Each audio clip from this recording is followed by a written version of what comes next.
அண்மை செய்தி, விமர்சனங்களை புறக்கணிக்க வேண்டும் என நீதிபதி செந்தில்குமார் தெரிவித்திருக்கிறார். அது குறித்த ஒரு அண்மை செய்தியை தற்போது பார்த்து வருகிறோம். சமூக வலைதளங்களில் யாரையும் விட்டு வைக்காமல் விமர்சிக்கின்றனர் என நீதிபதி செந்தில்குமார் தெரிவித்திருக்கிறார். மேலும் விவரங்களோடு இணைகிறார் செய்தியாளர் மதியழகன். வணக்கம் மதியழகன், இந்த வழக்கு தொடர்பான முழு விவரங்கள்.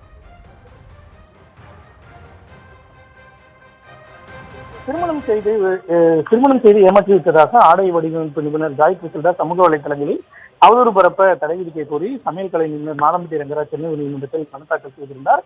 இந்த வழக்கு நீதிபதி என் செந்தில்குமார் முன்பு விசாரணைக்கு வந்தது. அப்பொழுது சமூக வலைதளங்களில் யாரையும் விட்டு வைப்பதில்லை, உத்தரவுகள் பிறப்பிப்பதற்காக நீதிபதிகளையும் விமர்சிக்கின்றனர்.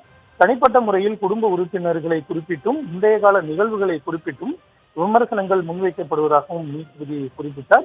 இவற்றை